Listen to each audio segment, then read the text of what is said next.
Ja, herzlich willkommen zu einer neuen Ausgabe SI Talk, PDEC 2018. Ich habe zwei Gentlemen bei mir. Diego Cillóniz. Cillóniz? Yes, that's right. Perfect. That's perfect. Er kommt aus Peru und ist, vor allem auch vom ganzen Legal Standpoint ist es ganz interessant, wie das alles läuft. Das werden wir dann nachher noch reden. Und Bill Pincus ist vom Miramont, wir kennen ihn auch für Esperanza, die ja dann vor allem so übernommen worden ist, und das ist sein neuer Deal. Bill, I will start with you. This is your new deal, maybe you can fill us in a little bit. Miramont, what we are Miramont doing? We know exactly about that you are also here. Your project is in Peru. Yes. So, but what Peru is well known also for copper for gold, porphyry styles of things. So, what are you doing in Peru, and what are you looking for? Well, what we're doing is we're looking for new deposits, and we're looking for copper and gold. We have two principal projects. One is called Cerro Hermoso. The other is called Lucacha. And they're both relatively early stage exploration projects. Neither have been drilled.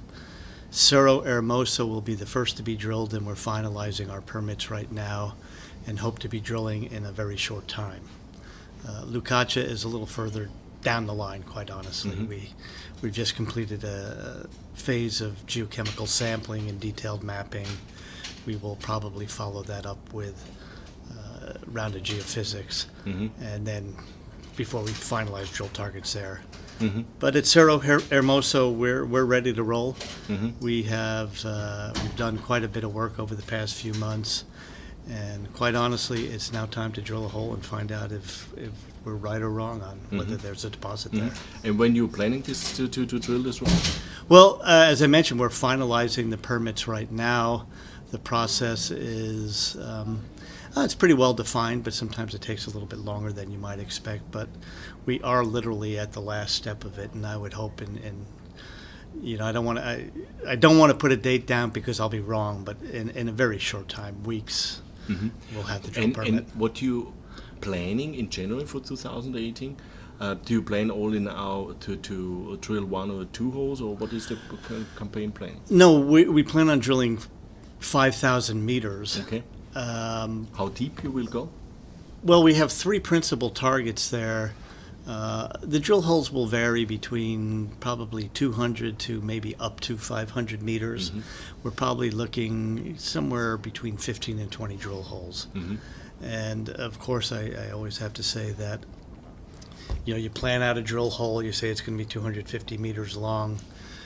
But if we get to the bottom and, we hit ore and we're still in it, we're going to keep drilling. Yeah, we won't cut those holes short, which I have seen happen. Yeah. So you are flexible on it. When you see there's really good results coming out and the core looks good, then and you are still in core, then you go for it. Yeah, absolutely. I mean, if you like what you're seeing coming out of the hole, you're crazy to stop. Yeah.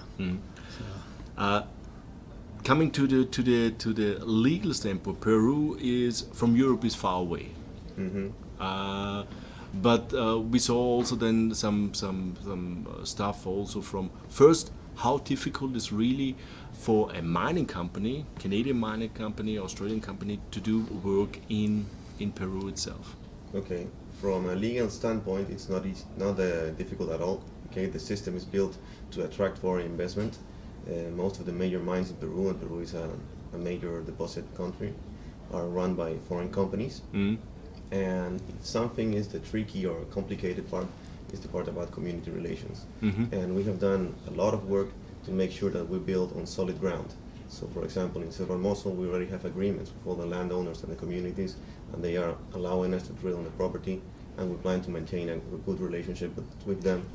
So that means that the company also invests a lot in the community to set up something that they get a benefit out of the project too. Absolutely. I mean, they're one of the key stakeholders, and we've all seen projects blow up because of bad community relations. I see this, and with Diego's help, of course. It's just as important as getting the geology right. Like I say, there's enough examples of disasters that happened because people didn't. And I would say at Cerro Hermoso we're in very, very good stead with the community. And it should also be. Do you work with one community, or do you have more communities there? No, luckily we have one community that owns the land where the concessions are located. Okay, and there's certain possession holders, which we already have agreements in place with them. So from this standpoint, you're in good shape. I feel pretty comfortable with it right now. Yeah, absolutely. Yes, we are in very good shape. Yeah.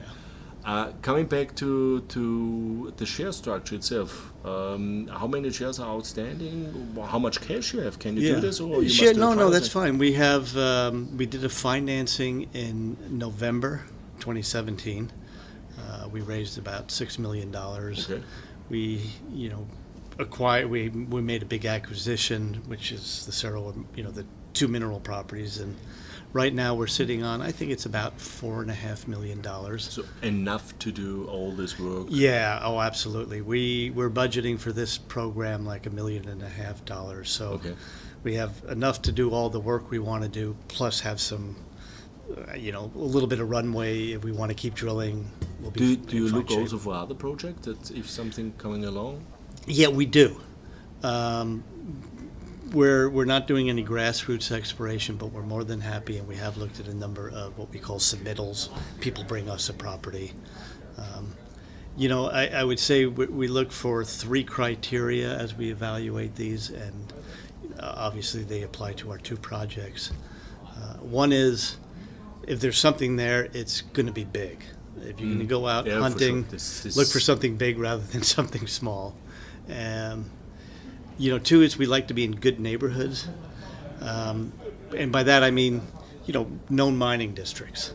There's both of these projects we have are in, very well-known mining districts. It's a place where there's mineral. And then the 3rd criteria is we want it to be new. We don't want a project that has been looked at by 20 different people over the course of the past 3 decades, and each time it gets a new name. Those have been all kicked over. They're known. Let's find something new. And Peru's a great place to do that.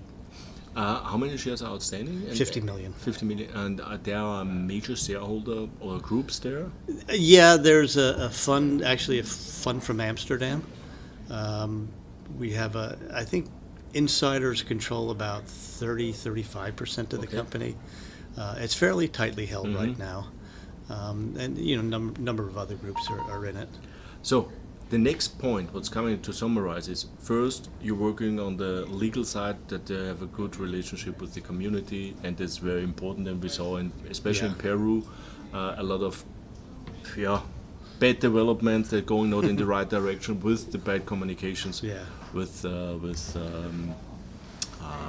community. Second is, you are really close to the first drill hole. Yes, very close. So, and then is the truth machine is running, and then you will see what you really have underneath. We'll find out if I know what I'm talking about. And if this really hit, then we know exactly that if you hit something, normally it's really big. That's what we hope. That's what we want. And copper, especially, is a favorite commodity in the last 2-3 years. Still, we have a supply-demand issue in the market, and with the strong economy what we have around the globe, and also with the boom of electrician cars and so on, we see a lot of demand in copper. Bill, thank you for the update. Diego, thank you also for this background, the legal background. Next time, hopefully when we see us, then we have more results about the drilling, and hopefully good results. Good luck for this.